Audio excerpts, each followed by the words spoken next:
Pré-julgar. VT, julgar antecipadamente, conjecturar, supor, deve ser verbo transitivo.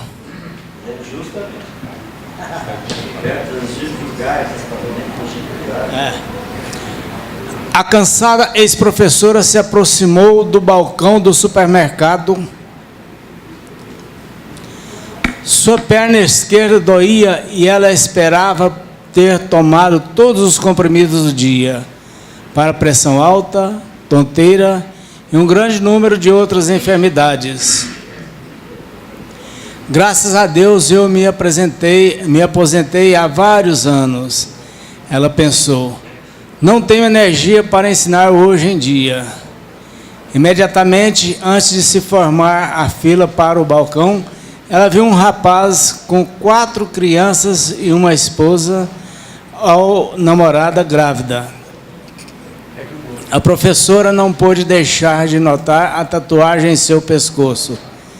Ele esteve preso, pensou.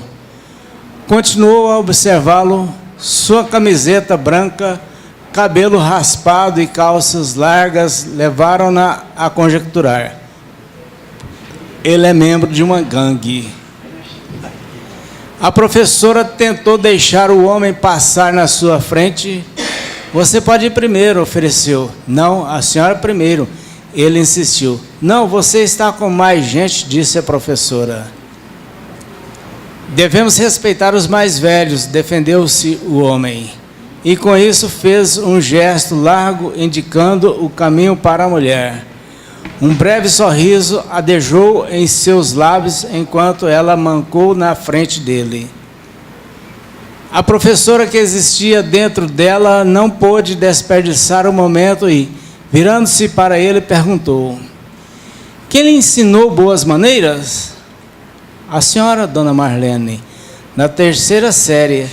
Nunca me esqueci dos valores que nos ensinou. A professora, envergonhada por ter julgado errado, deu um sorriso e disse ao homem: obrigado, mas hoje quem me ensinou algo de valor foi você. Moral da história: nunca julgue as pessoas pela aparência. Respeite sempre, trate sempre de forma igual, pois você nunca sabe o que se passa no coração de cada um. Excelente semana para você, sem pré-julgamentos. Mas, infelizmente, né, nós não deixamos de cometer esse erro, não. Muitas vezes você faz esse pré-julgamento pelo traje, né? Praticamente 90% você vê um cidadão mal trajado, ou então em estado meio deprimente, você acaba fazendo um pré-julgamento. Foi bom a gente aprender mais um aí.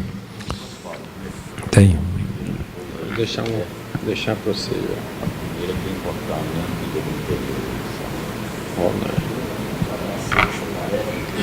Pauta para hoje? Alguém tem? Vamos pegar aqui, ó, o Ailon. As notificações da prefeitura. Espera aí, só um pouquinho, hein?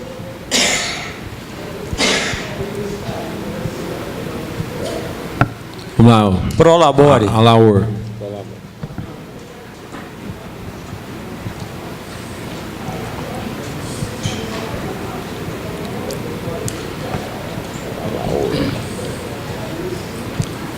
Mais uma, William.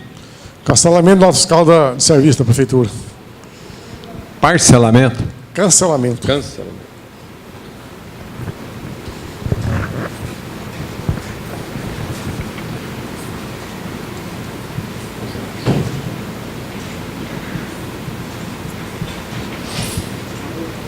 Eudes. Imposto de renda. Esse é bom.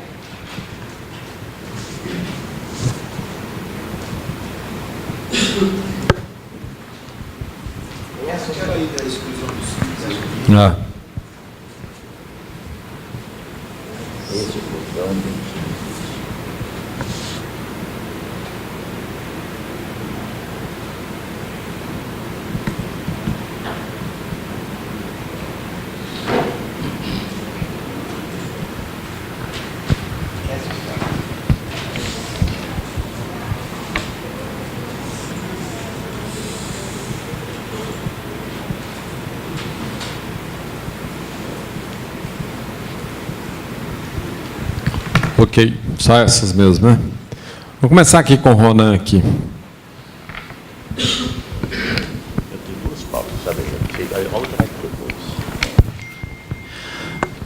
Boa noite, colegas.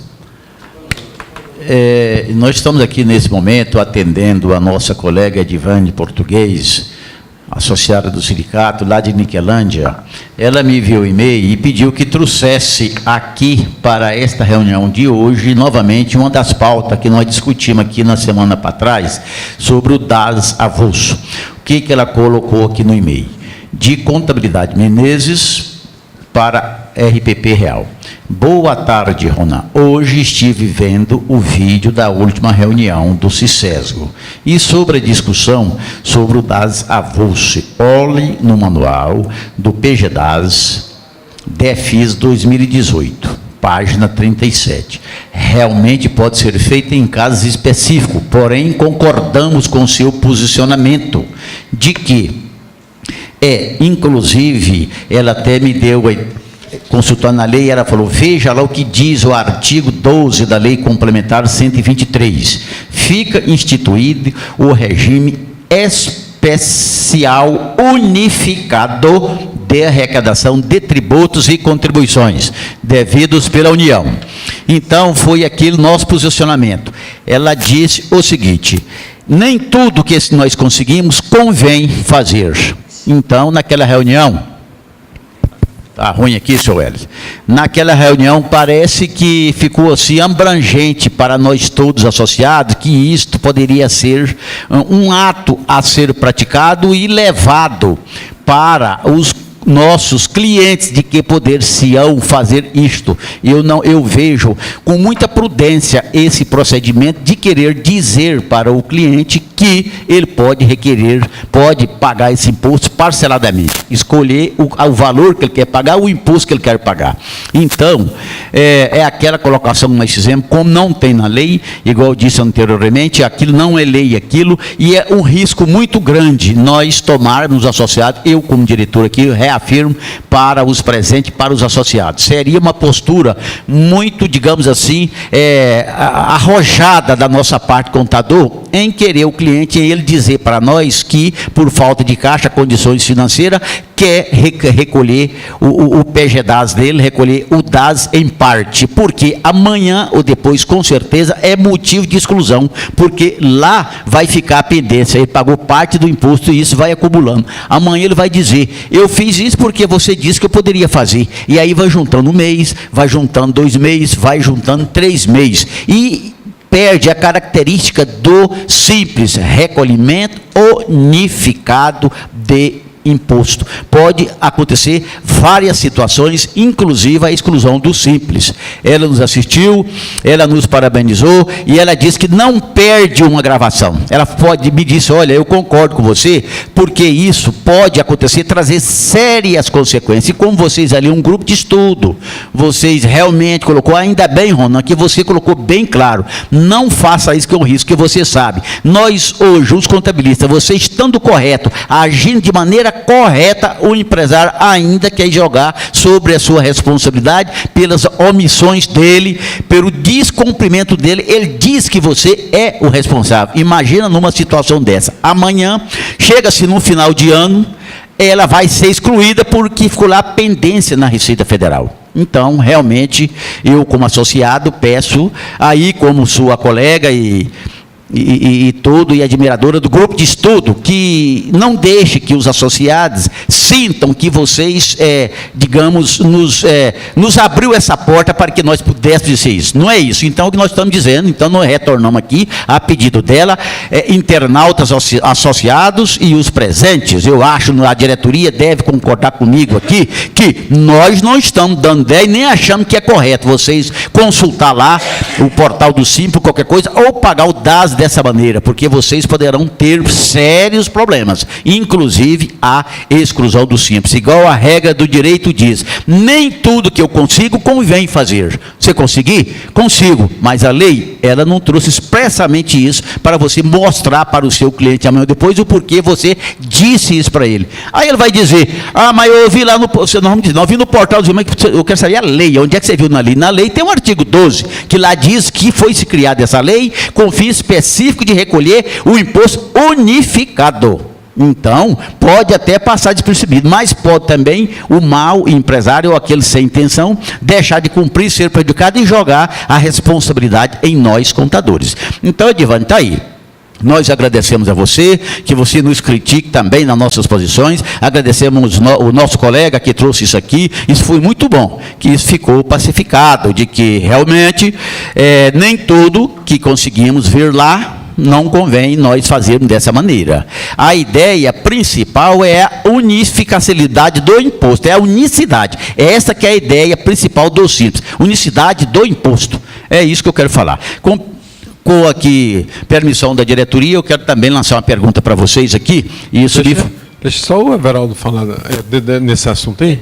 Não, deixa eu falar. Não, ele quer que eu dê um toque aqui. Bem, pessoal, opinião. Foi na semana passada que aconteceu isso. O que eu fui contra o nosso colega é que, eu acho que ninguém deve ter escutado, depois virou aquela confusãozinha, é que ele falou que ia recolher somente a parte estadual, que era impossível fazer, certo? Agora, quanto ia recolher, quando o não fica unificado, se ele recolher somente a parte do Estado, então não está havendo a unificação de imposto. O que ficou virado a coisa aqui, que ele recolheu mais ou menos o valor que era do DBE, não foi tirando somente do Estado, certo? Então, ele praticou esse ato, se bem que também deveria pagar o PGDAI cheio, certo? Se deu 3 mil, devia pagar os 3 mil, mas se a pessoa não deu conta de pagar, ele pagou uma parcela daquela, certo? Na minha concepção, não é condenável isso, o contabilista fazer isso e ele ficar devendo o outro. Agora, desunificar o imposto que eu condenei para que não poderia fazer, certo? Isso foi tratado dessa maneira. Não sei se vocês entenderam o que eu falei para vocês. Ok, pode continuar aí, Ronaldo. Certo, então. Não, tá bom. Então é o que nós estamos dizendo para nós, não convém. Nós sabemos, nós somos empresários e dizer, não, você tem que pegar cheio. Eu quero pagar, você paga cheio. O imposto, na lei não tem esse direito. Deixa eles, entendeu? Se danar para lá e paga o cheio quando ele puder, para não jogar a responsabilidade em cima de nós, contador. Não sei se os senhores concordam, mas assim tem que ser, porque é muito difícil o empresário, ele realmente valorizar o contador. É muito difícil. Ele paga-se tudo, ele passeia. Agradecer muito nossos clientes, mas infelizmente nós, para eles, somos um peso no bolso da empresa. Então, a gente querer carregar a cruz com ele e nos colocando em risco de um possível desenquadramento simples, retrabalho, tudo. Então, nós temos que trabalhar no sentido de fazer com que ele pague. Você não pode pagar esse mês? Paga o mês que vem, mas você tem que pagar. Sabe? Tá bom, vamos dar por isso errado. A pergunta é o seguinte, colegas. A pessoa me procurou hoje, é uma empregada doméstica. Parece que nós até debatemos isso aqui. A empregada trabalha com ela desde o ano 2015. E agora está faltando só 5 anos para a aposentadoria. E ela quer fazer o registro retroativamente, como é de fato, trabalha desde janeiro de 2015, recolhendo todas as obrigações, tudo direitinho. Aí eu disse para ela, olha, cliente, eu vou até levar isso para o nosso grupo de estudo, porque lá nós temos vários colegas e cada um tem experiência. Eu penso que se você dá garantia para ela de que vai contar esses 2 anos, que ela só está faltando uns 3 ou 4 para aposentar, poderá o INSS não entender isso. Embora já conversei com um colega aqui fora, ele falou, olha, mas vai da GFIP, vai tudo bem informadinho, às vezes pode dar tudo certo. Mas eu pergunto aos senhores, registrando retroativamente, lá em janeiro de 2015, nós registramos agora, recolher todas as obrigações, informar, empregada doméstica, né, fazer todas aquelas informações. Na aposentadoria, vocês acham que poderá ser glosado esse tempo porque registrou antecipadamente? Pode ficar caracterizado que a intenção foi essa? Senhores, tem algum comentário a fazer para mim? Quer falar, Verão? Bem, a lei fala, Ronan, terá direito à aposentadoria do tempo trabalhado, né? Ora, se ele antecipou esse valor, esse registro, se ele trabalhou, direito. Se ele não trabalhou, falsidade ideológica, os dois podem ir para Bererel. Ô, Zé Walter. Seria importante fazer, e você sabe bem disso, doutor, perante ao juízo, uma reclamatória desse tempo, aí eles fazem o recolhimento, que aí fica caracterizado que realmente ela trabalhou esse período, não?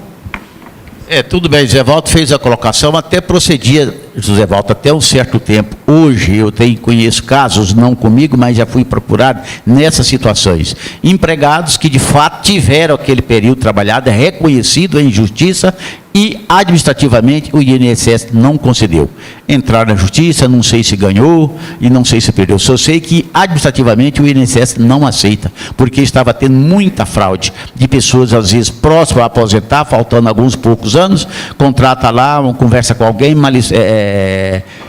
com má intenção, entra-se da justiça, reconhece aquele veículo e o INSS não está aceitando. Por isso que eu fiquei com um pé na frente e outro atrás, porque o INSS, ele recusa até aquele acerto verdadeiro lá na Justiça do Trabalho. O INSS não aceita administrativamente.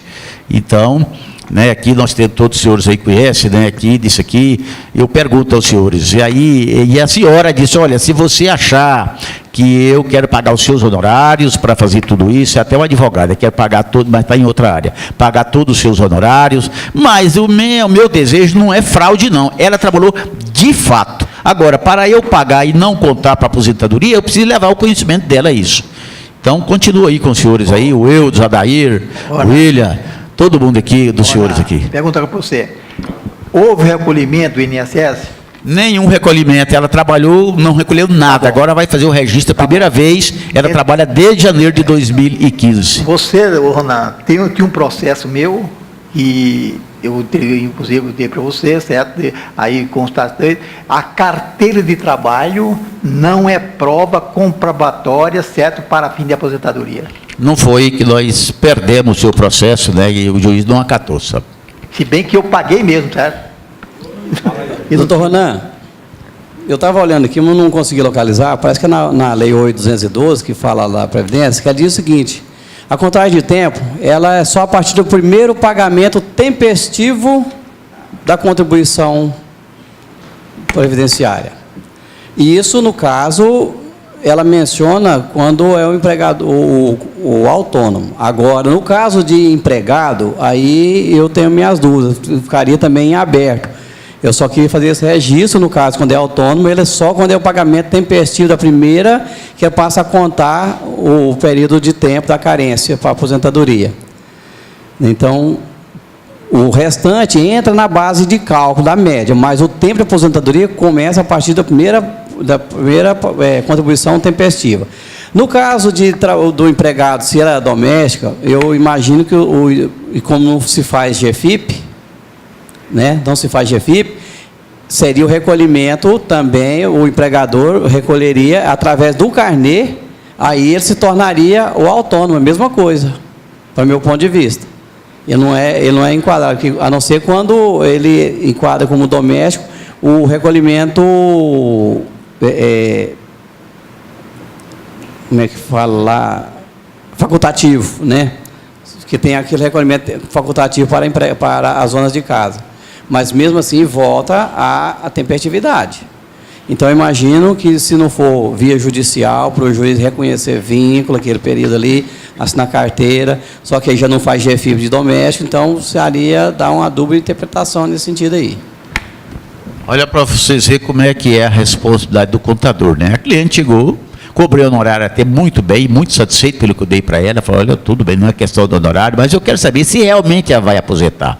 Então, esse cliente, ele está conosco, ele pode ir embora, mas ele volta. E o que o professor Eudes falou, aconteceu comigo. Eu inscrito na prefeitura desde 77, eu como autônomo, minha inscrição municipal, recolhi o ISS, mas só vim recolher o INSS 4 anos depois.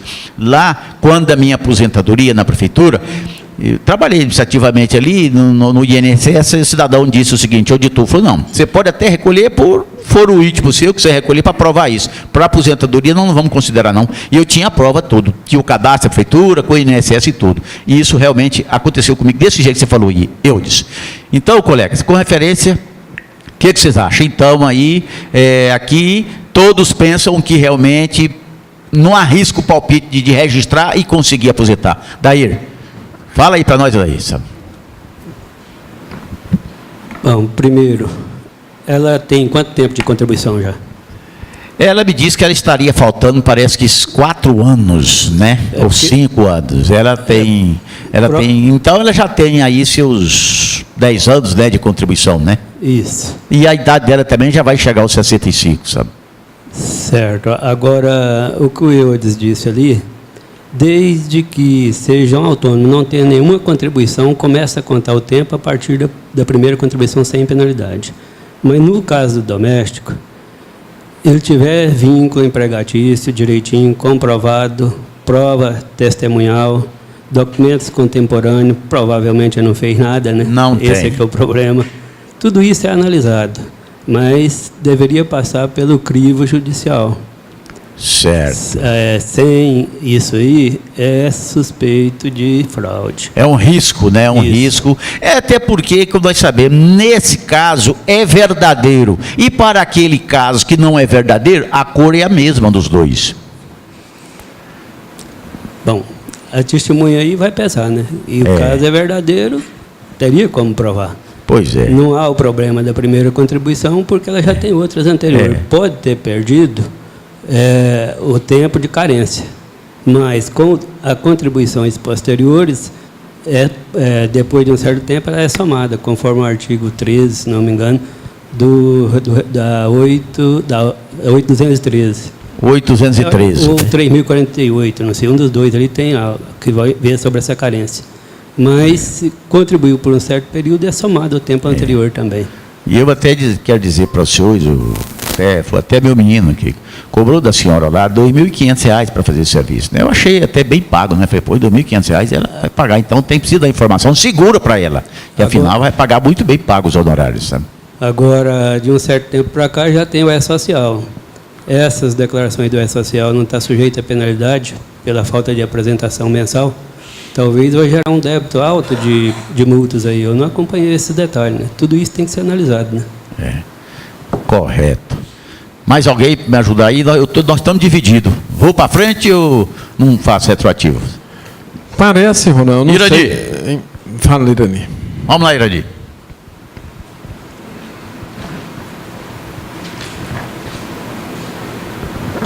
Uai, Renan, as orientações são: ela estava na condição de irregular nesse período, estava sem o registro, então significa que estava inadimplente. Se ela retroagisse esse registro para comprovar uma verdade, eu vejo que teria validade sim. É certo que se a Previdência não conceder essa aposentadoria, aí é só judicial, né? Ela trabalhou, de fato, né? Ela estava trabalhando sem registro. Tem que ter as provas dessa relação de emprego que teve, né? Mas isso já será uma coisa judicial. E eu acho que ela não está querendo contar com esse processo judicial. Ela quer administrativamente mesmo. Recolheu e entrou e contou e pagou. E aposentou. Mas isso aí, igual nós já fizemos aqui, parece que não vai acontecer. E aí, Eli? Não, segundo as informações que eu tenho e alguns casos verídicos, é o seguinte: se há comprobatória que realmente ela exerceu esse período, você entra com um ofício junto à Previdência e requerendo o pagamento desse período retroativo. Só que o INSS atualiza ele por um valor diferenciado, um juro capitalista, certo? Não é o juro. Às vezes fica alto o valor, mas dependendo de quem for julgar o ofício, o requerimento que você fizer, ele concede isso aí para você pagar. E eles mesmos já emitem as boletas para você e você paga, certo? Então tem essa saída. Eu conheço 2 pessoas que conseguiram retroagir o tempo através desse... Provaram que realmente a função foi exercida durante o tempo e o juro ficou um pouquinho alto, mas deu. Fábio? Eu vou ler aqui o que a Eli acabou de falar, né? Não existe óbice legal ao registro retroativo, mesmo porque é benefício ao empregado. Todavia, a cota previdenciária será cobrada com juros e correção monetária além de multa, né? Quer dizer, fica pesado. Mas aquela história, a denúncia é espontânea, né? Não pode ter outro tipo de penalidade. Ele foi lá, resolveu fazer a denúncia espontânea e paga. Só que eles têm uma tabela de juro lá. Pois é mais pesado. É mais pesado. Né? Mas não está impedido. Você está confessando a denúncia espontânea, nem penalidade, outro tipo de penalidade não deve ter. Correto. Vamos voltar aqui para o presidente. Naquele processo que nós perdemos, que eu perdi, que eu tinha a carteira, certo, e não tinha o recolhimento comprovado das contribuições. E o juiz decidiu, o INSS decidiu, que não tinha, perdi os 5 anos. Vamos supor, que eu acho as guias dos 5 anos, bonitinha, certo, recolhida. Eu posso requerer esses 5 anos?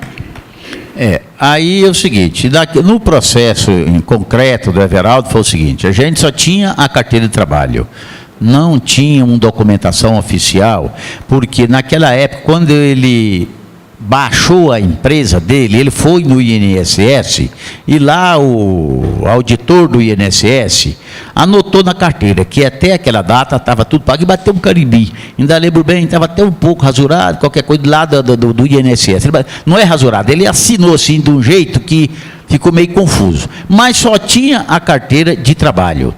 E não tinha o que a justiça pediu. Alguma prova do INSS, guias recolhidas daquela época, tudo isso a gente não tinha para apresentar. Então, eles não aceitaram a carteira de trabalho por si só como prova. Exigiu mais documento e a gente não tinha a documentação. Parece-me que a gente não tinha livro. Não foi, presidente? Parece que não tinha livro. Não tinha nada. Não tinha as guias pagas. Não tinha as guias pagas, mas elas foram pagas, porque ele levou lá no setor competente da Previdência, no setor de cálculo, para fazer anotação na carteira, e eles fizeram.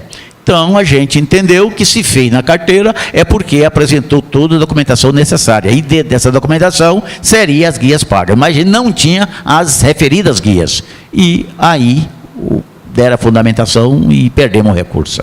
Não, a pergunta foi essa, Ronan. Sim. Eu sei que Como é que é a pergunta? Se ele achar. Vamos supor que essas guias tinham sumido. Eu achei as guias. Vamos supor. Paga bonitinho na época, tudo bonitinho lá, certo? Eu posso reaver esse processo?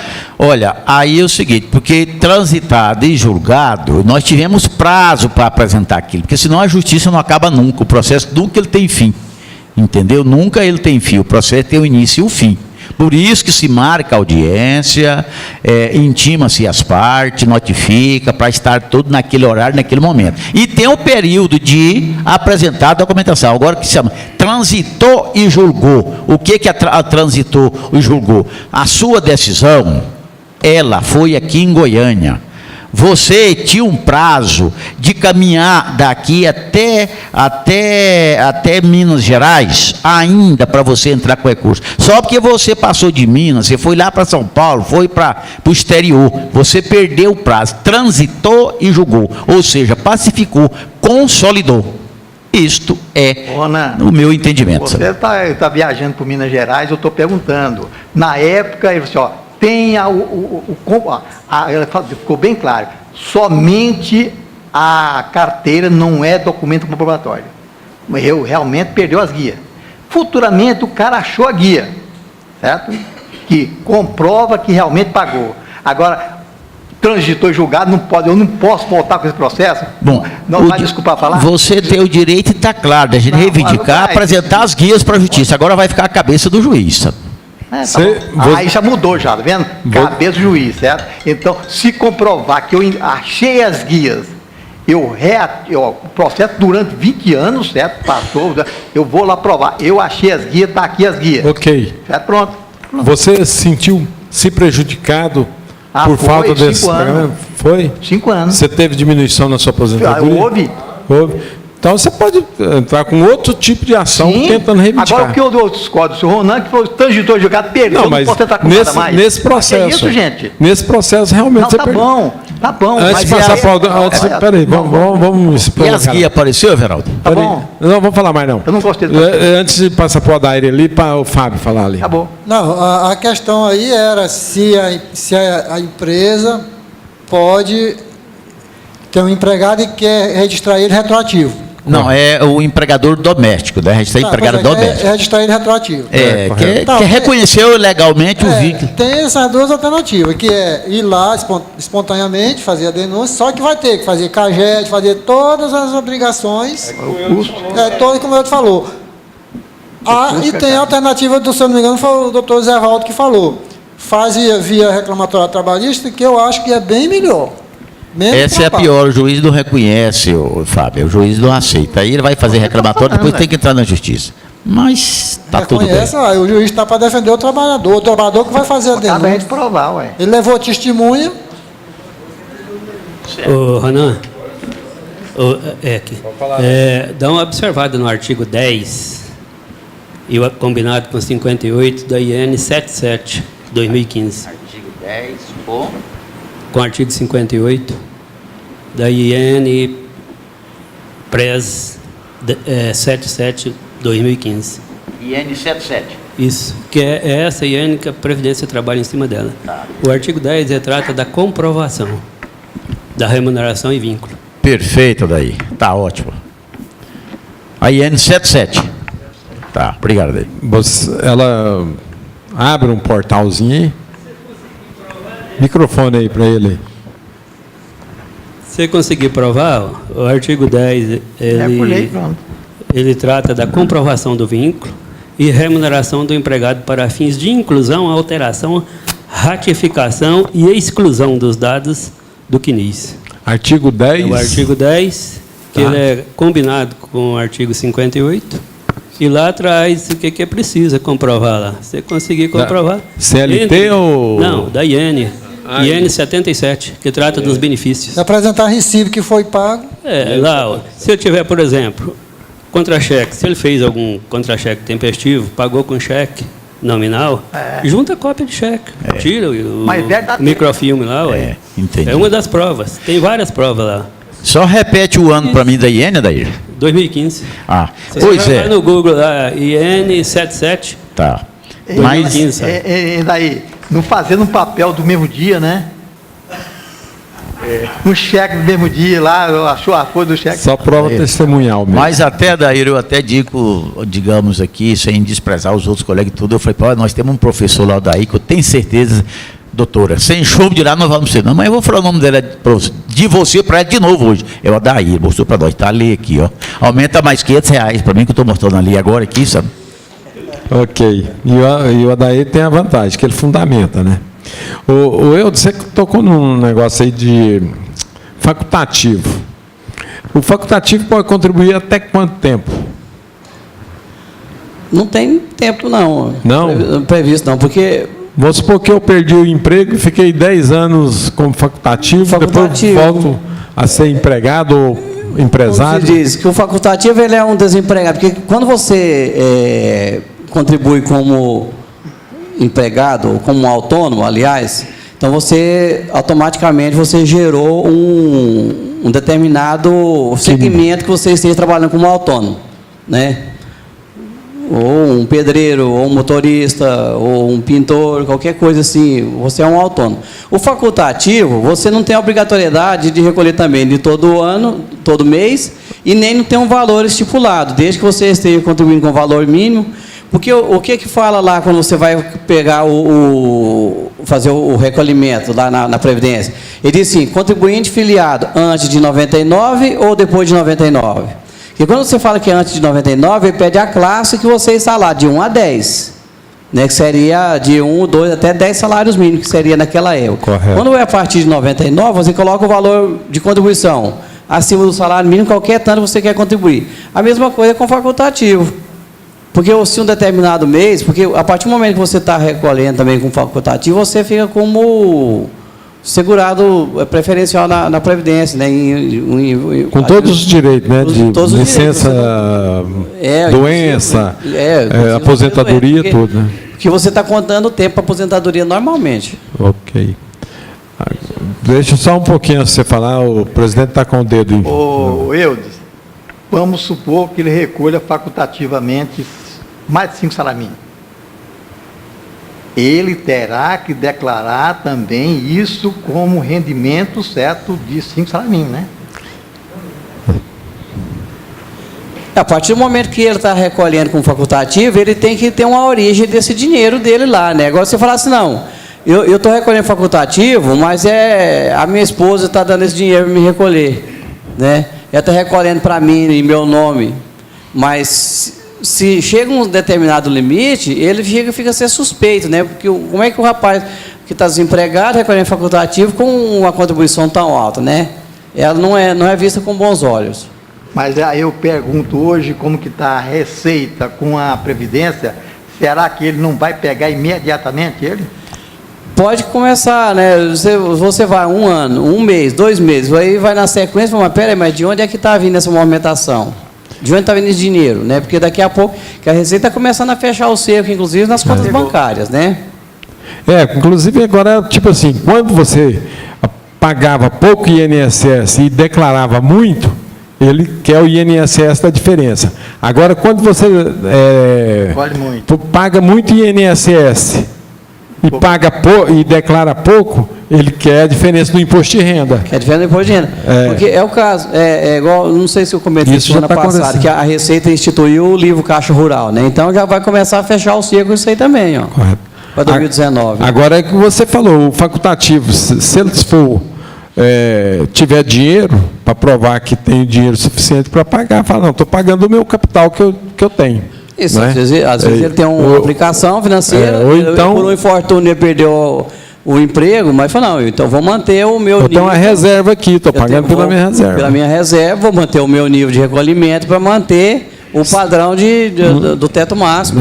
E não sei o meu futuro, e tem a hipótese também da esposa também pode bancá-lo. Né?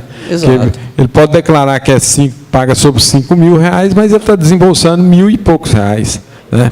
Vamos lá, William. Só complementando ali o raciocínio de vocês, porque a pessoa, quando ela fica desempregada e vai recolher como autônomo, então ela tem que se inscrever sobre uma profissão, né? Com o facultativo, não, ele está desempregado, ele vai recolher ali por uns tempos, e depois arruma emprego, né? Então, aquele período que ele ficou sem o registro, sem carteira assinada, ele não perdeu o período de um vínculo, né, o vínculo com a Previdência, né? Ele recolhe facultativamente até ele se ingressar no mercado de trabalho de novo, né? Mas eu queria chamar a atenção, né, para outra coisa. Só para se ver de material por Ronan, eu estava olhando aqui o material sobre o empregado doméstico, aí tem 2 parágrafos aqui, que fala assim, ó. Primeiro ele fala que o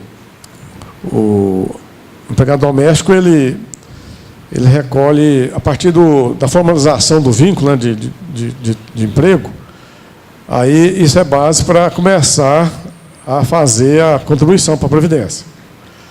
Aí aqui fala, se o trabalhador doméstico vir a perder o emprego, o aconselhável é que recolha como segurado individual ou facultativo, para que esse período de desemprego possa ser contado para a aposentadoria. Aí no parágrafo seguinte fala assim, se for o caso de ter trabalhado sem carteira assinada, empregado e empregador, recente ou antigo, deve fazer um acordo e acertar esse período junto à Previdência para que o empregado não fique prejudicado na contagem de contribuições para a aposentadoria. Em alguns casos, pode ser necessário procurar o judiciário para justificar o período sem contribuição. Quer dizer, é aquilo que nós a gente está comentando aí. Valor, William. Obrigado, William. Deixa eu só fazer mais um comentáriozinho a respeito do recolhimento, nós estávamos falando do facultativo. Porque quando a pessoa ele recolhe como individual, e que nós falamos assim, que ele tem que ele ir lá e declarar uma profissão, Esse valor, e essa informação, por que tem que atualizar o CNIS? Porque é o Cadastro Nacional de Informações Sociais. E se em determinado momento a pessoa tiver qualquer um problema de saúde, isso aí vai servir para o PPP, que é o Perfil Profissionográfico Profissional. E se ele é facultativo, ele não tem que dizer por que profissão que está recolhendo. Ele fala, não, eu estou recolhendo a minha mesma profissão anterior. É um momento, é um lapso só de tempo. E aí eu não preciso fazer essa atualização do CNIS. Então, essa atualização do CNIS, a gente não costuma fazê-la, mas ela é muito séria, porque lá na frente já pode refletir, inclusive, se você precisar de uma aposentadoria com tempo tipo especial, de doença, um tipo de acidente. Uma aposentadoria de tempo especial, né? Isso aí tudo entra no cômputo geral. Vamos ouvir o Zé Walter aqui.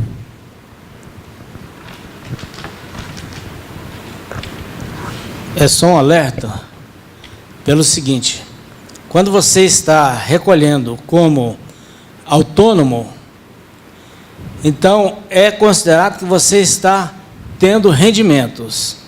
Aí o seguro-desemprego ele é cortado, você não tem. Então esse alerta é o seguinte: se você saiu do serviço, perdeu o serviço e quer manter a sua contribuição, mas vai receber o seu seguro-desemprego, nunca recolha como autônomo, e sim como facultativo, correto? Mas como facultativo, você continua recebendo seguro-desemprego? Continua, porque você está facultativo, mas não está tendo rendimento. Ok. Então, ok, é mais uma observação boa. Vamos falar aqui com a Ailon aqui, ó, sobre o Íris Rezende, ou não, a notificação do IPTU. Não é sobre ele, não, mas é... Espera só um pouquinho. Do INSS ainda? O artigo 55 em diante. Tá, pode falar, Ailon. É com referência a essas notificações da Prefeitura, eu gostaria de perguntar aos colegas e diretamente ao Ronan, que além de colega é advogado, que a Prefeitura veio com essas notificações até coagindo os contribuintes, pessoas físicas e jurídicas, para fazer as correções que ela está recomendando, sob pena até de ser preso por informações erradas, inexatas, ou deixar de informar. Aí veio o vereador Elias Vaz e foi à televisão recomendando para não se fazer não atender essas reivindicações da Prefeitura, como ela está pedindo. Que isso é uma armadilha que eles estão entrando, parece que ia entrar com recurso contra a Prefeitura sobre isso. Aí que eu gostaria de saber de vocês, como é que está sendo a orientação suas com os clientes, faz ou não faz, aguarda esse recurso desses vereadores, qual que está sendo o seu posicionamento seus com referência a isso? Ailon, eu não sei se eu posso falar aqui da maneira que eu vou dizer, em nome da diretoria. Se a diretoria achar que não, que se manifeste. A diretoria, o sindicato, nós não podemos orientar nessa situação a esses contribuintes dos seus possíveis comportamentos, certo? Se ele deve ou não atender essas notificações. Eu, Ronan Pereira Pinto, aqui agora, como advogado, contador, eu quero dizer o seguinte: preso não vai, porque você deixou de cumprir aquilo ali, certo? Vai ter suas penalidades, certo? Dizer para você que foi um legislador, que é um vereador, um legislador, ele vem a público e fazer aquelas colocações dele, ele tem que também estar com bala na agulha para ele ter feito aquilo. Certo? Estudou a matéria e sabe tudo bem. Considerando o país que nós vivemos, está falando aqui agora, não é o sindicato, é o Ronan. O país que nós vivemos é uma dificuldade muito grande para você fazer a sua estrutura.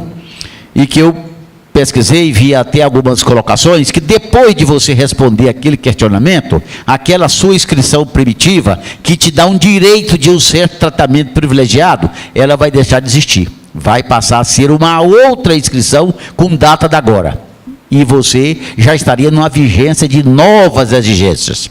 Agora, a lei diz, se você trocou o piso da sua casa, você mudou essa parede, a estrutura é a mesma, só porque você achou que essa parede, essa porta de vidro não pode ser ali, ela teria que ser ali naquele canto. Você fechou essa parede, foi lá e pôs a porta, botou a parede lá para frente, e mudou o piso.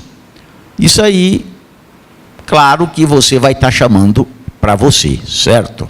É isso aí. E a prefeitura quer pegar um pouco disso. Então, eu quero dizer aí o seguinte, né? É uma decisão pessoal, a pessoa vai decidir. Agora, eu já tenho a minha decisão. Eu recebi a notificação, guardei a minha notificação, né? E vai ficar lá a minha notificação.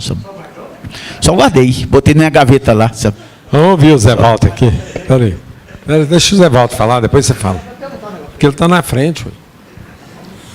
Eu gostaria de perguntar o seguinte: um apartamento, ele está sendo transferido só de titularidade, não vai mexer em nada.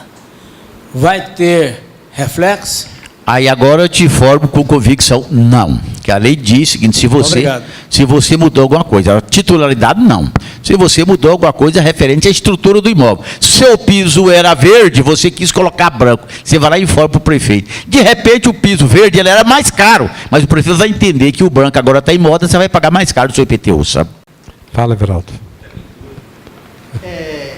O microfone seu está desligado. E eu estava esperando alguém falar, porque eu estou na mesma vala do Ronan, certo? Tem um apartamento, certo? Pus o piso do apartamento, certo? Essas coisas todas. O Ronan guardou. Então, eu também vou guardar, tá? Vamos ouvir o Adair, depois eu vou dar um comentário aqui. Você vai guardar o seu? Eu recebi tem alguns clientes que já me questionaram sobre a questão. Estou acompanhando o noticiário. No dia 6, o daqui publicou no caderno alguma coisa. No dia 7, no dia 8 e hoje novamente. O que está se estudando na Câmara é a alteração, salvo memória, da Lei 9.704, que é o principal crivo da questão. Porque se você, lá na lei, prevê que se você fizer qualquer modificação, você perde o fator deflacionário, perde o desconto beneficiado. Ou seja, se você, igual o Ronaldo está falando, se você mudou a pintura, você mudou o piso, para cada item desse que você mudou, tem uma pontuação. Ele vai somar até 100 pontos, conforme o caso. Mexeu num desses itens, já é motivo para perder o deflator. Hoje tem 100 e tantos mil contribuintes que estão pagando essa alíquota cheia. São 400 e tantos mil em Goiânia. Nem todos, é claro, fizeram alteração, mas muitos fizeram e estão na mesma situação. Então, pelo que me parece, os vereadores estão querendo alterar esse dispositivo da lei para que não venha prejudicar os contribuintes. E está sugerindo uma prorrogação do prazo, para que esse prazo seja passado para janeiro, porque a base de cálculo é 31 de dezembro. Passando para janeiro, não vai entrar no cálculo. Não afetaria esse ano. Será aplicado a partir de 2020. É isso que os vereadores estão discutindo. E eu vou aguardar as decisões até a última hora. Inclusive, o secretário de Finanças esteve reunido com os vereadores fez um questionário com ele, e ele tentou explicar, mas, na realidade, a OAB, juntamente com os vereadores, chegou à conclusão que a prefeitura quer dar um golpe, porque existe a planta de valores que foi feita lá em 2015, que ela subiu os imóveis muito, valores exorbitantes, venal, exorbitante. E o que aconteceu? Os vereadores conseguiram, em plenária, que esse aumento, eles concordariam com esse aumento, porém, com deflação. Ele seria reescalonado ano a ano.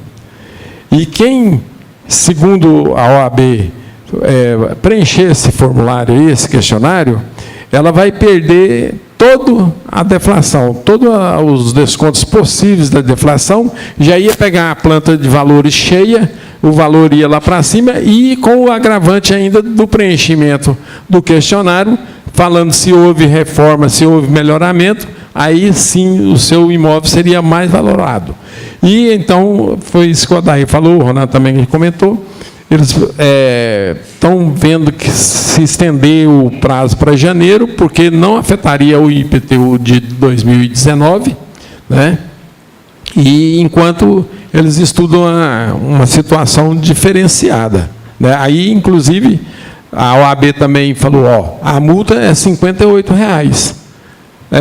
Vai ficar muito mais barato do que você preencher esse questionário e vou calcular seu IPTU pelo valor que eles estão querendo.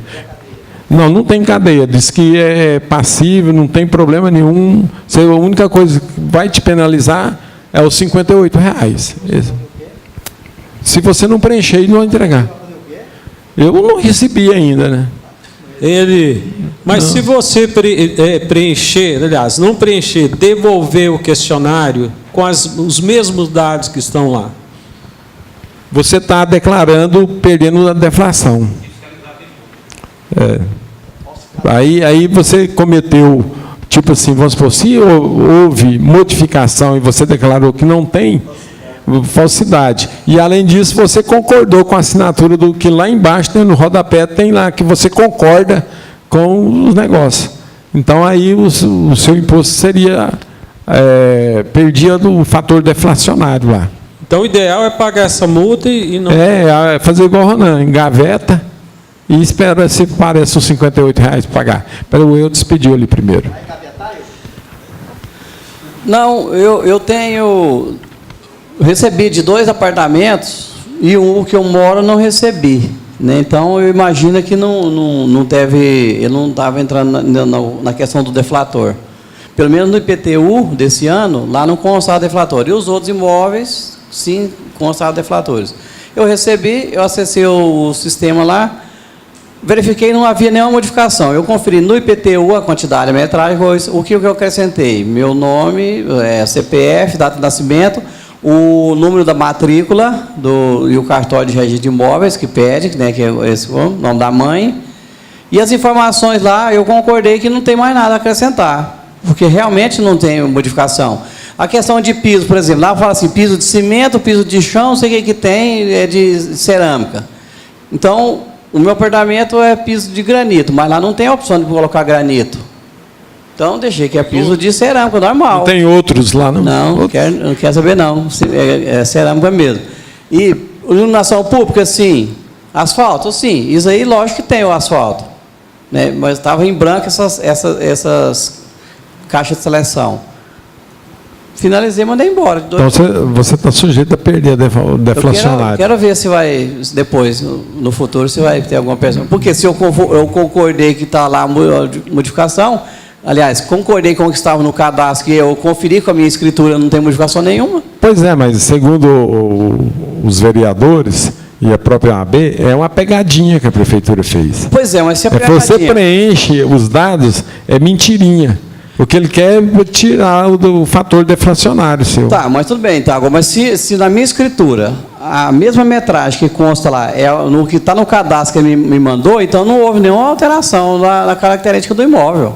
A única coisa que eu fiz, confirmei, acrescentei o nome da minha mãe, meu CPF, minha data de nascimento e o registro do imóvel, qual que é a matrícula do registro do imóvel. Lá, entendimento da OAB é que você fazendo isso, você vai concordar com a planta. Eu não cheguei por esse ângulo, não. Não? Então, bom. Deixa o Zé Walter comentar um pouquinho aqui. Daí já, de novo, daí? Porque já não é passa. Fala, Zé Walter. Mas eu estou achando estranho o seguinte, se eu preencho, está tudo de acordo, porque eu preenchi, eu vou ser penalizado? Não. Doutor Ronan, o senhor como advogado, o senhor acredita nisso? Que se eu dou a informação que está tudo de acordo, eu vou ser penalizado, eu vou perder aquilo que é a confirmação do que já tem lá na prefeitura? Eu quero dizer para você, eu não sei, o AB, talvez, não sei a interpretação, talvez não tenha dito assim, claramente dessa maneira, mas se está corretamente, você tem certeza de que não tem alteração nenhuma, você não deve ser penalizado. Só porque aí o que o legislador está colocando é que a prefeitura, ao você fazer esse manifesto, aquela inscrição anterior sua, ela extingue, passa a ter uma outra inscrição. E a prefeitura diz que eles estão dizendo isso aí, os vereadores. Eles estão dizendo que você passa a ter uma outra inscrição. Mas isso não pode acontecer legalmente. A sua inscrição prevalece, você tem uma prova da existência dela, do início dela. Só porque, se você sentiu a majoração no seu imposto, você está documentado para contestar via judicial. Você está documentado para contestar via judicial. Se vê qualquer uma informação. Agora, até respondendo o nosso colega ali, se fez alguma mudança no imóvel, ou mesmo que tenha mudado o piso alguma vez, alguma coisa, aí se informar que não mudou nada, aí já passa a ser um ato criminoso. Aí você está dando uma informação falsa. Agora, se eu tenho certeza que não mudou em nada, igual no caso dele não mudou em nada, a mesma coisa. Do jeito que ele comprou o apartamento, ele tem até hoje. Ele informou corretamente. Se alguma coisa vier em contrário a isso, aí ele vai questionar a prefeitura. Então, nesse caso, é preferível que todos nós entremos lá e façamos uma cópia daquele cadastro que tem lá, para qualquer coisa, amanhã ou depois... Sem dúvida nenhuma. Comparar um com o outro. Um extrato. Leva para o Eudes lá. Que quando você acessa lá, ele te manda aquele número e manda uma senha de acesso. Sem aquela senha, você não consegue acessar o cadastro. Todos os imóveis de Goiânia, os 3 primeiros números é o setor, os outros 3 seguintes, os 4 seguintes é a quadra. Então, tem 3 números, 4, depois mais 4. Então, são os cadastros de Goiânia. Então, não tem como mudar aquele cadastro, não sei que vai mudar do setor todo. Aí vai ficar uma bagunça, porque se eu confirmei, o meu vizinho não confirmou, vai virar uma bagunça nesse sentido. Então, não acredito que vai mudar o número de cadastro. Quando você termina de enviar, ele gera um boletim para você imprimir aquelas informações que você confirmou. E o que eu fiz? Eu imprimi e coloquei junto o meu IPTU desse ano. Se amanhã ou depois tiver alguma divergência, eu falo, mas peraí, eu tinha todas as minhas características, porque no IPTU ele vem lá a fração, o lote, a fração do lote, a fração do sublote, toda a metragem do seu imóvel. Então, não sei por que haveria essa mudança. Agora, se tiver uma característica que fala assim, se eu mudei porta, não existe lugar de você colocar que mudou porta lá no cadastro. Então, por isso que eu vejo, não vejo assim muito nexo no que está sendo discutido. Assim, pode até que tenha uma pegadinha no geral, para depois, mas ela vai conseguir fiscalizar todo mundo depois para ver se aumentou ou se mudou ou não? Ela vai sair de imóvel em imóvel? E qual o poder que ela vai ter para entrar no meu apartamento e falar assim, eu quero vistoriar seu apartamento para as suas características? Eu falei, não, aqui você não vai entrar, e aí? Só se for com ordem judicial. A minha casa é inviolável, ele não pode entrar. Salvo, né, o asilo é inviolável, salvo em flagrante delito, não é isso? É o que fala na Constituição. Eita, menino bom. Mas aí, igual dizendo, parece que mais de 500 mil imóveis tem em Goiânia, né? 549 mil. 549 mil. Há 3 dias para trás, só 6% tinha feito isso. Correto. Só 6%, né? Foi. Então, você imagina bem, falta 8 dias. Agora, como é que eu vou fazer? 10, não, que dia que é? Dia 20, dia 20, né? É dia 20. Eles estão querendo prorrogar para 20 de janeiro. Que quem está falando isso, quem falou foi o Elias Vaz, a doutora Cristina e o Simon Raimo, Simon não sei, da OAB. Simon não sei o que lá, o negócio. Simon Riemon. Mas o que eles estão afirmando é o seguinte, que não é a atualização dos dados cadastrais. O que eles estão lamentando que o prefeito quer é um golpe do prefeito, que é a questão da deflação que você vai perder. Você autorizou ele que você está de acordo com a planta de valores do município. Mas Antes de chegar para a Daíra ali, eu quero até dizer, a gente vê, tá até as críticas do jornal. O Popular hoje está lá, o Cateca colocou lá o Íris Rezende com 38 na mão, chegou perto do camarada lá, IPTU, não sei lá, desse jeito. Está lá, olha no Popular, está lá, desse jeito. vai lá, Daí. Eu não vi o artigo da lei, mas o comentário deles é que lá é genérico. Qualquer alteração que você fizer, ou não fazendo a declaração e declarando, o sistema automaticamente considera alteração. É o que o Ronan acabou de dizer. Agora, eu não conheço lá. Agora, eu fui notificado com o drone em 2016. O puxadinho, né? Aumentou, aliás, mandou a guiazinha de multa 58, eu paguei. Veio a mudança em 2016, a diferença do imposto eu paguei. Veio 17 com acréscimo, aí eu briguei. Entrei, fiz o recurso, contei a história todinha, não aumentei nada. Mostrei para eles que eu perdi, inclusive, o fator de redução. E eles concederam para mim retroagiu o valor antigo. Mas agora eles usaram o expediente da carta para pegar todo mundo. É verdade. Fala, Fábio. Eu estava ouvindo aqui a fala do Elias Vaz. Pelo que deu para entender é o seguinte. Lá tem um parágrafo lá que fala que se você atualizar o cadastro e tiver uma cor da parede diferente, você deixa de ter o benefício do deflator e ainda vai penalizado com... Oi? Não tem como acrescentar, mudar de cor de parede, mudar portas, não, igual a Elias está falando lá. Por isso que eu estou falando. Pintura lavável, mas ela já veio lá, se é pintura lavável, a pintura lavável, essa aqui é lavável, por exemplo. Mas já veio no cadastro, ó, isso confirmou que está lá no cadastro, não existe isso. Você não alterou nada? Não, hein?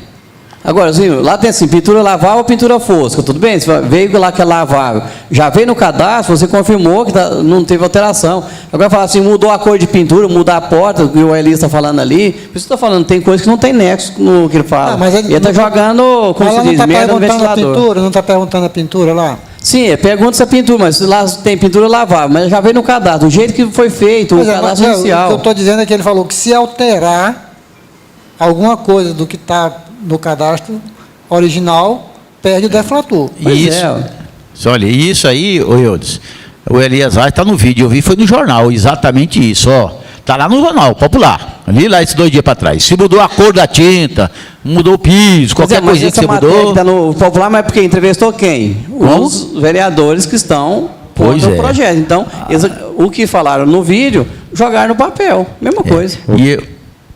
Ok. Não. Só fala que é lavável, fosca, acabou, morreu. O ano passado eu recebi do puxadinho eu recebi e paguei tudo de boa. Agora, desse ano eu não recebi, não. O mesmo imóvel do puxadinho veio notificação agora esse ano para você? Pois é, acho que... Então tá bom. Vamos correr aqui, senão nós perdemos muito tempo. De acordo com as discussões, né? Eu já fiquei assim, certo?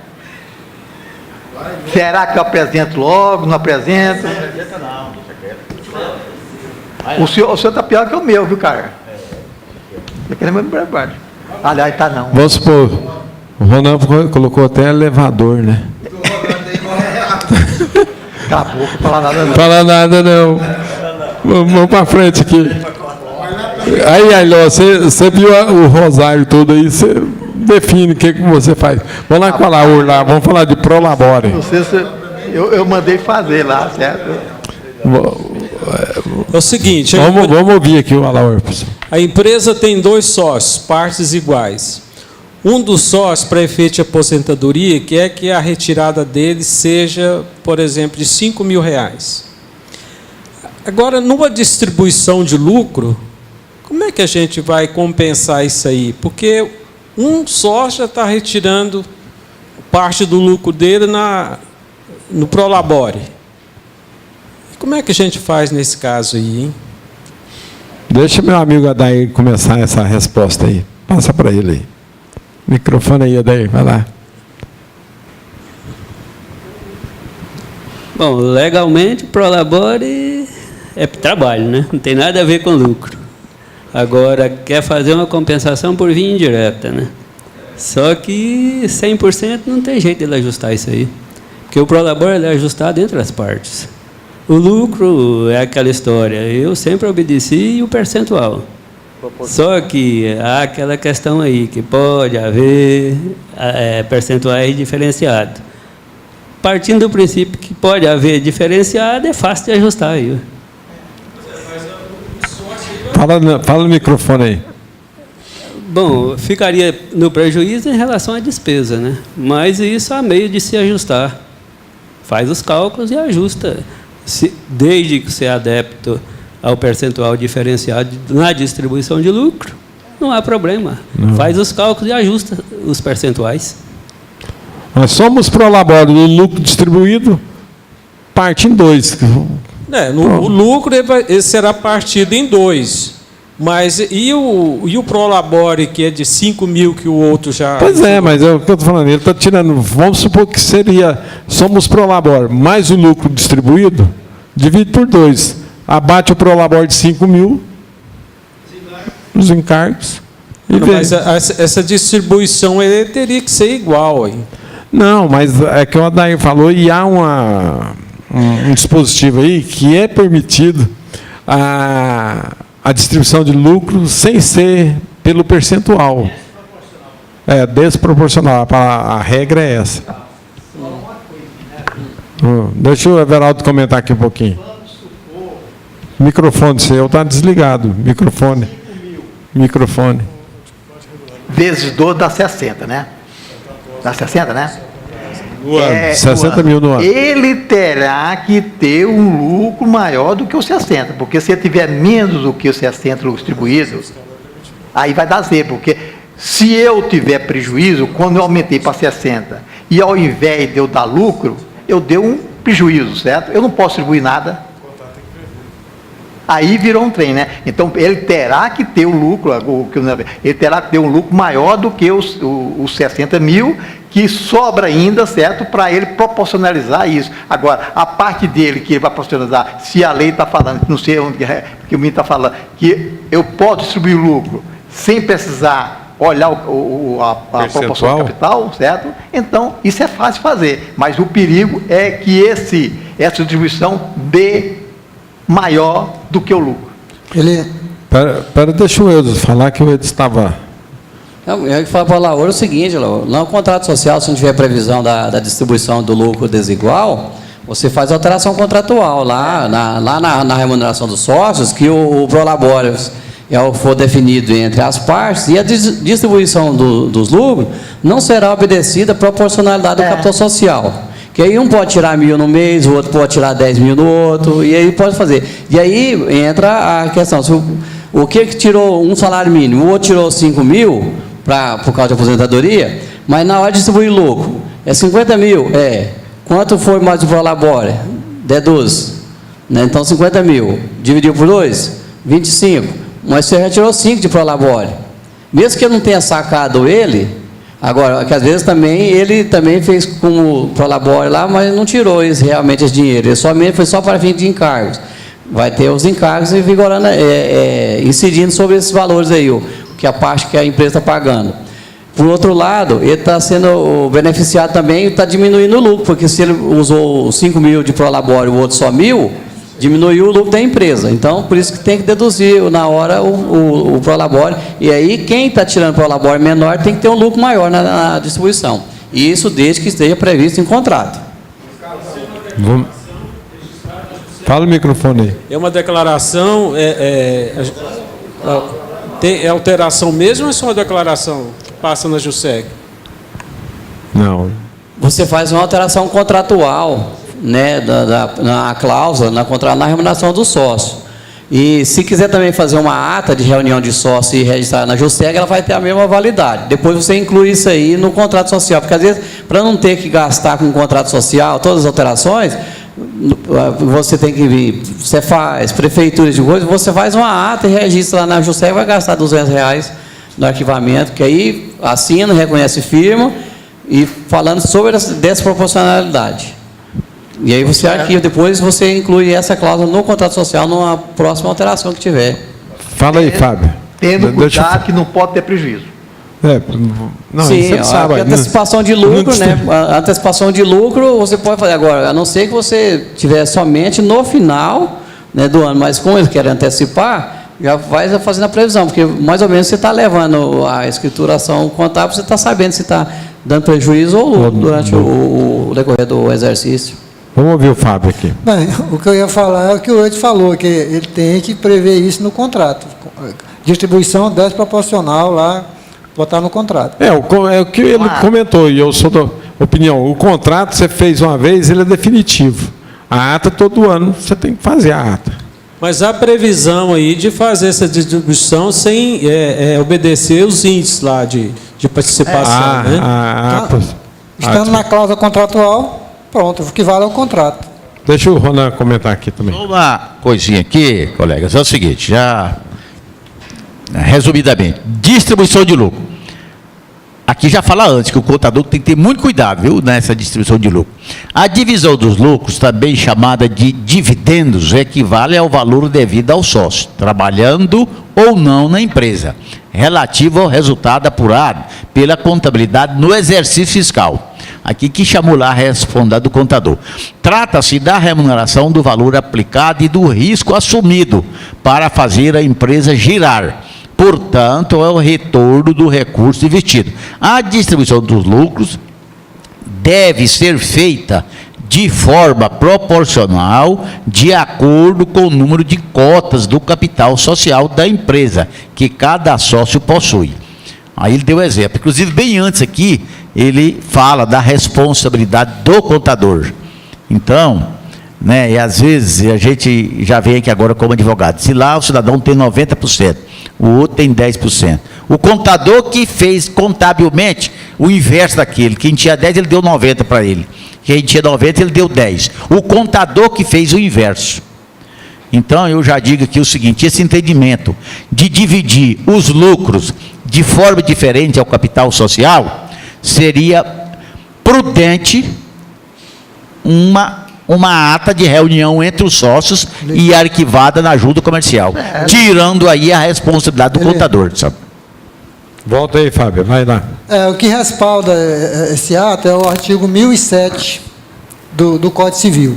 Lá fala o seguinte: salvo estipulação em contrário, que é o caso, o sócio participa dos lucros e das perdas na proporção das respectivas cotas. Você nem leu o resto mais, né?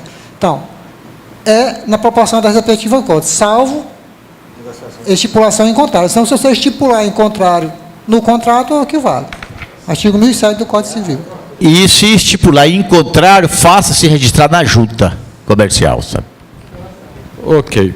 Bom aí, Laura? Tranquilo? Então tá ok. Vamos aqui, você queria falar? Não, né? Não. Vamos aqui com o William aqui, o cancelamento da nota fiscal do serviço. É o seguinte, colegas, eu estou com um caso lá. O cliente, a empresa emitiu a nota para o IPASGO dia 28/11. Tá. Dia 28/11, emitiu a nota fiscal para o IPASGO. Aí, em virtude de não conter uma informação lá na discriminação do serviço, aí o IPASGO glosou a nota, não vai pagar ela. Então, o cliente vai emitir uma nova nota para substituir aquela, quer dizer, vai substituir aquela nota que emitiu lá dia 28. Aí eu queria saber se algum colega já fez o processo de cancelamento de uma nota fiscal, uma vez que a DMS fechou dia 8, né, não tem mais como substituí-la. E como seria esse processo de cancelamento na prefeitura? Quer saber se alguém já moveu um processo dessa forma lá. Quer falar? Todo mundo quer falar? Você procura o Deroci, que eu assinei certo, para fazer esse processo. Ele foi à prefeitura e fez. O Deroci sabe direitinho. É o seguinte, no site da prefeitura tem uma declaração. O IPASGO, o diretor do IPASGO, vai ter que assinar essa declaração para a sua empresa, dizendo que aquele serviço não foi executado. Certo? Com essa declaração, você vai fazer um processo, só basta levar a declaração com a cópia da nota e protocola na prefeitura. Mas e a prefeitura vai te dar o ciente que ela está cancelada. Ele trocou a nota, não foi? Ó? Ele vai trocar a nota. Vai ter que trocar. Trocar, só para se pagar, né? Pois é. Só que você vai recolher. Agora eu estou aqui sem. Não me lembro se você já lança ela como cancelada. Porque você vai emitir a outra. Mas. Porque o imposto federal não gerou ainda. Mas o Eudes tem mais experiência. Cancelar a nota de serviço da prefeitura, Agora, como você o lembra? IPASGO é um substituto tributário do ISS, o IPASGO reteria o ISS da nota, mas não reteve porque não pagou, né? Não vai pagar. Correto. Ele não vai fazer operação nenhuma porque ele já, no dia da nota, ele já devolveu a nota para você, né? E você emitiu a outra com data do dia 28, a mesma coisa? Emitir amanhã. Amanhã. Tá, então, por isso que eu estou falando, porque se você lançar a nota para cancelar depois, você vai ter que antecipar o recolhimento, depois compensar na outra. Mas me parece que você já lança ela como cancelada. Isso aí que eu tenho dúvida, procura saber direitinho, tá? Mas é isso, tem lá no site, tem a declaração, você vai preencher.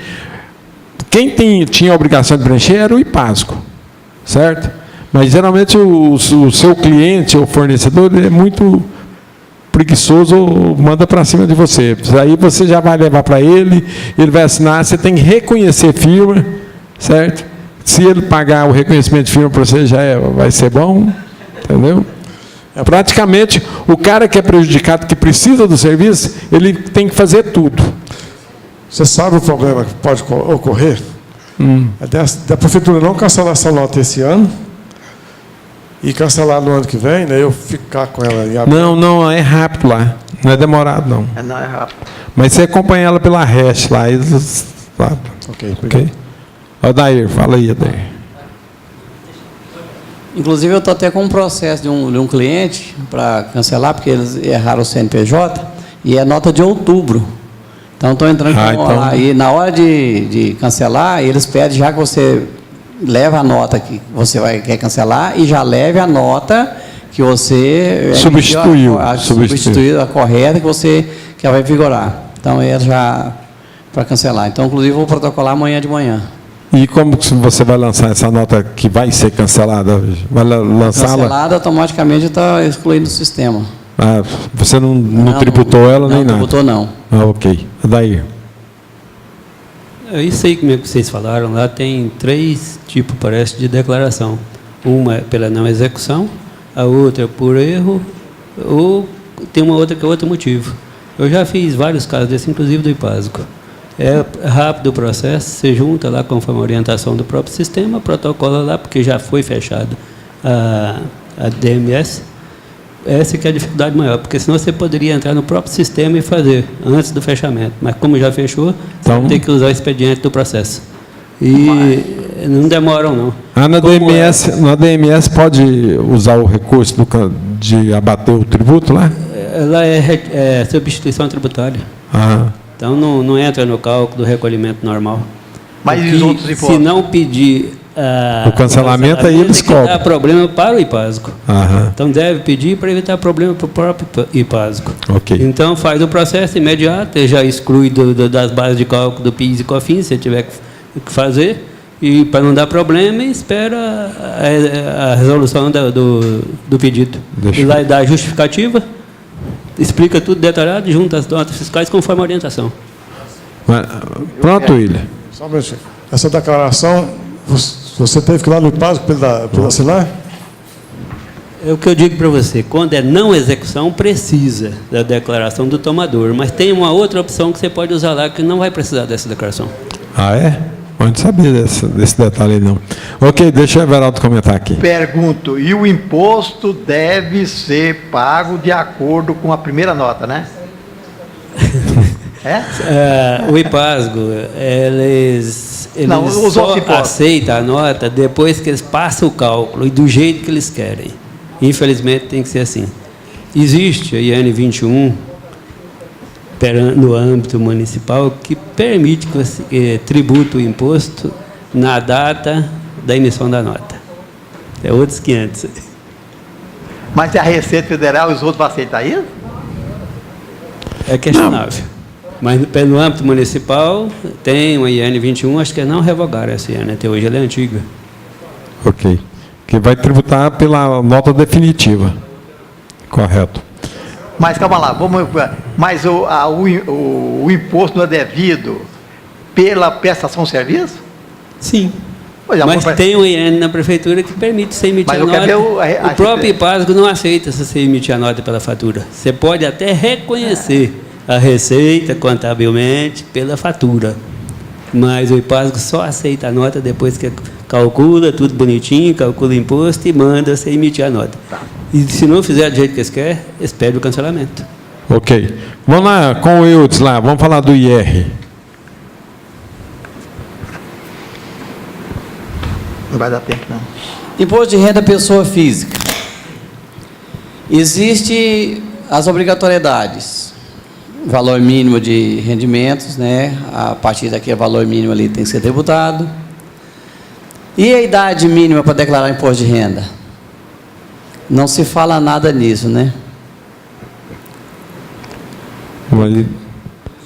Desde que ele não tenha rendimento, se ele permanece tendo rendimento tributado. Eu falo assim, o seguinte, porque me surgiu uma situação hoje, que na realidade vai ser para já o próximo ano, uma questão de pensão alimentícia. Um menino que está com 1 ano e meio, 2 anos parece, mas já vai receber uma pensão alimentícia de em torno de uns R$8 mil mensais. Eu falei para a mãe dele, nós vamos tirar da sua declaração, que vai ser 27,5% tributado no seu nome. E aí eu estava olhando lá, não vi nada aqui de idade mínima para a declaração de imposto de renda. Existe, no caso, a idade máxima para ser dependente, né? Existe a idade, não existe idade máxima para a declaração de imposto de renda, que até depois que faleceu, ainda tem o espólio, ainda continua pagando até finalizar o espólio, mas não existe idade mínima. Eu falo do limite mínimo, o valor mínimo, as obrigações para o imposto de renda. Quanto é que tem que, a partir de quando, de quanto que se ganhou, para declarar. E agora a idade mínima. Será que essa criança, tendo, como é obrigatório ter CPF... Antes de ouvir o Ronan e o Adair, deixa o presidente falar aqui. Pergunto para o nosso colega Eudes e para o Ronan. Quando é que a pessoa começa a ter direitos e obrigações? Antes de nascimento, porque já existe na Constituição o direito do nascituro. Nascituro, pronto. Então, se ele está lá dentro, ele já tem o direito lá dentro, na minha coisa, nasceu o nascituro, ele já tem o direito de pagar. Tanto que já nasce agora, já é obrigatório ter CPF no nascimento, né? No certidão de nascimento. Então, é a data o quê? A partir do momento que nasceu. Vamos lá, Ronaldo, depois eu... Aí é o seguinte, já foi até discutido aqui com o Jorge, né, que sempre veio aqui, e aqui o nosso entendimento e a nossa prática. Existem aquelas condições específicas, em que obriga a pessoa a fazer o imposto de renda, certo? Digamos o seguinte, ele é o menor, mas ele pode ter sócio da empresa, e ele ter lá um lucro isento de R$500 mil. Ele é uma pessoa obrigada a fazer imposto de renda, certo? Nada impeça que ele tenha um meio de registro, um dia de registro, ele tem CPF, ele é um contribuinte, certo? A idade, 150 anos também teve renda, tem que fazer seu imposto de renda. Agora, esse menor, essa renda que você já disse que é uma certa renda, ele pode ser dependente. Ele deve ser dependente de alguém. Vai recolher, jogar esse rendimento na tabela progressiva, rendimento do menor, normalmente. Eu quero separar, mas... Normalmente, você vai jogar a renda dele, e se ele não ultrapassar o limite de obrigatoriedade, ele fazia a declaração. Agora, se ele ultrapassar o limite da obrigatoriedade de fazer a declaração, ele vai recolher todas as obrigações, recolher na tabela progressiva esse rendimento que é pensão alimentícia e apresentar a sua declaração. Normalmente, ele tem um meio de vida, tem o CPF, é por aí. É porque é o seguinte, esse menor, assim, a base vai ter em torno de R$8 mil mensais de pensão alimentícia, vai dar em torno de R$96 mil ano. a mãe já é tributada com 27,5%. Ele faz o imposto de renda dele. Eu achei que a melhor opção hoje já foi para ela, doutora, vamos ter que tirar o seu filho da sua dependência, porque é Não, mas é o que é comum, ele vai fazer a declaração dele, o CPF.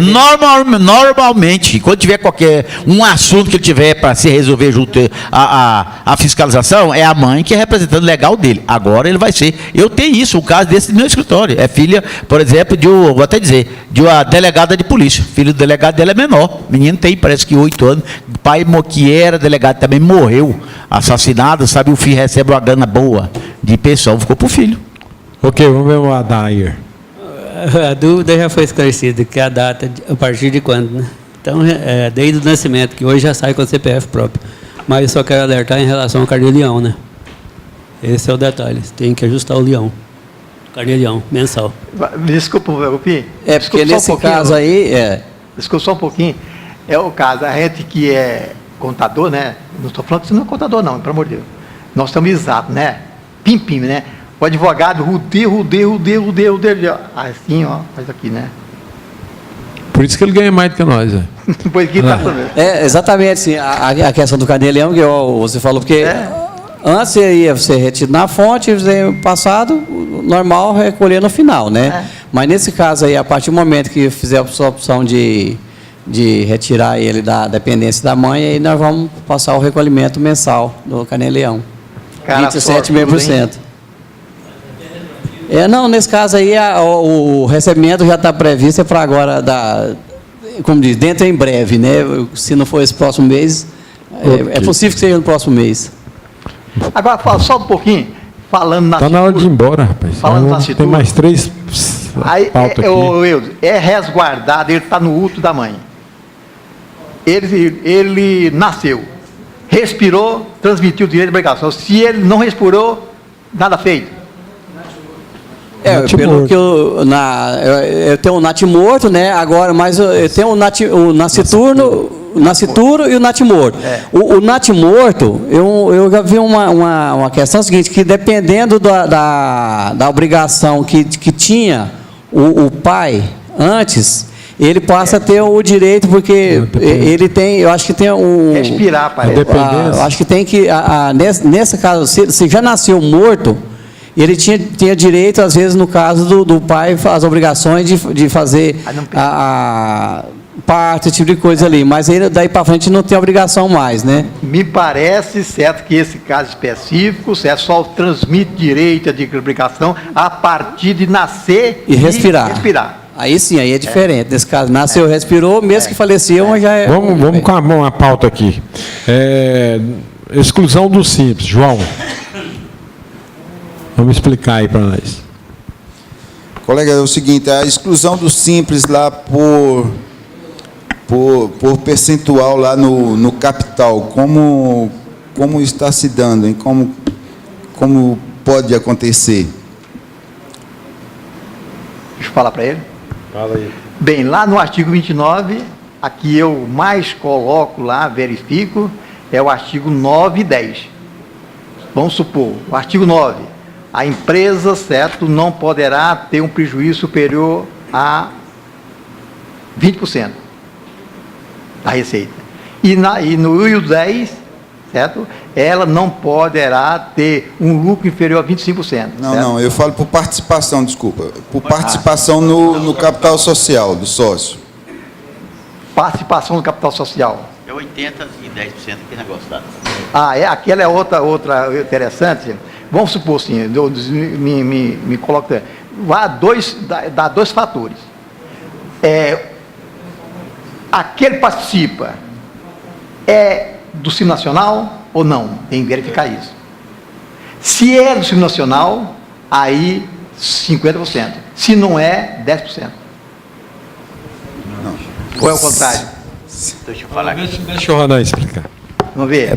Vê se eu acerto bem, que isso é muita confusão. É o seguinte: o sócio aquele que tem empresa, que é sócio de empresa, que não está enquadrada no Simples Nacional, ele só pode participar de uma empresa do Simples Nacional se ele tiver menos de 10% do capital social. É o que eu falei. Certo? Ou seja, eu tenho uma empresa que ela não está no Simples Nacional. Desde que a somatória da Isso. ultrapasse...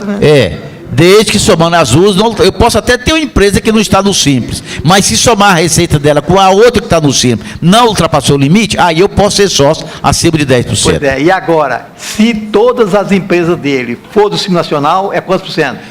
Aí é 5%. Não, aí não tem porcentagem. Não, olha, todas podem estar no Simples, desde que não ultrapasse o limite. Ele pode participar de maneira diferente. Se ela é do Simples, não é. Vamos, aí, não, é o meu entendimento, que eu até comentei com o João, da seguinte forma. Eu tenho uma empresa individual, então eu tenho 100%. E eu sou sócio com 10% numa limitada. Eu não vou fazer a somatória da receita. Certo? Isso foi inferior a 10%. Não vou fazer essa, porque eu tenho só até 10%. Se eu tiver mais de 10%, tem 11% e tenho uma empresa individual. Então, eu tenho que fazer a somatória da receita. Se ultrapassar a 4 milhões e 800, eu estou fora do Simples. É isso mesmo. Né? Então, essa é a temática. É aqui, ó. O Fábio vai explicar melhor lá. Vai lá. Ó, isso aí é tratado lá no parágrafo 4º do artigo 3º da Lei Complementar 123. Então, lá fala: não poderá se beneficiar do tratamento jurídico diferenciado previsto nesta lei, né? A pessoa, para nenhum efeito legal, a pessoa jurídica. Vamos ver aqui, né? Cujo sócio ou titular participe com mais de 10% do capital de outra empresa não beneficiada, ou seja, não do Simples, desde que a receita bruta global ultrapasse o limite, que é os 4.800, né? Vou ler de novo. Cujo titular ou sócio participe com mais de 10% do capital de outra empresa não do Simples, desde que a receita bruta global ultrapasse o limite. Ou seja, não poderá se ultrapassar o limite, mas até 4.800 pode. E se participação por 9%? Melhor ainda. Não tem limite. Não, é até 10%. Isso quando eu estou fazendo uma do Simples e o camarada é de uma outra que não é do Simples. Mas olha o terceiro aí para nós, o Fábio. Oi? O do quarto. Não, terceiro do quarto. Eu li o quarto, é o terceiro. Não poderá se beneficiar com o tratamento diferenciado previsto nesta lei a pessoa jurídica, inciso terceiro, de cujo capital participe pessoa física que seja inscrita como empresário ou seja sócio de outra empresa que receba tratamento jurídico diferenciado, ou seja, que seja do Simples, desde que a receita bruta global ultrapasse o limite de 4.800. Aí não tem limite. Ou seja, não pode se ultrapassar, mas se não ultrapassar os 4.800... Então, tira os 50%. Vamos entender, quando ela participa de outra que não é do Simples, do Simples, não interessa o capital, o percentual. O faturamento das 200, toda junta. Agora, quando ele participa de uma que não é, aí é 10%. Não é isso, Fábio? Não, quando ele participa, por exemplo, ele participa com mais de 10% do capital de outra empresa não beneficiada pelo Simples, né? Aí, desde que o faturamento não ultrapasse 4.800. Exatamente. Sendo fora do Simples, dentro do Simples, com mais de 10%, a somatória é obrigatória. Também, exato. Certo? Concordo. Com menos de 10%, não tem perigo. Pode mandar. As duas ou 5, com menos de 10%, não interessa. De boa, não interessa. Se tiver 95% e 1% na outra... De boa. Professor, mas parece que não pode ser empresário individual, né? Para ser sócio das empresas. Parece que existe essa proibição aí, né? Não, mas individual. Que ele fala aqui, cujo sócio ou titular. Titular é o individual. Pois é. É porque o individual ele tem 100% numa. Se ele inventou de fazer uma outra, ele vai fazer sociedade. Se ele entrou com 10%, não precisa somar, somatória das receitas. Se ele participou com 11%, aí a somatória das receitas é obrigatória. O que ele está dizendo? Ele está dizendo o seguinte, que eu vou abrir uma empresa do Simples, individual. Então, eu sou titular da empresa do Simples. Então, ele fala, não pode ser do Simples a pessoa jurídica cujo titular, ou sócio, então eu estou abrindo uma individual no Simples. Então, eu posso ser titular. cujo titular ou sócio participe com mais de 10% de outra que não é do Simples. Então, eu posso ser titular da empresa do Simples, estou abrindo. Desde que não ultrapasse. Agora, eu posso abrir ela como individual, desde que eu participe com mais de 10% da outra, amarrado ao limite de 4.800. Tá. Uma boa semana a todos. Ficou 2 pautas aqui, mas nós discutimos para depois. Foi esticada essa reunião hoje. Viu? Deu. Ah, doido. Uns assuntinhos polêmicos, rapaz.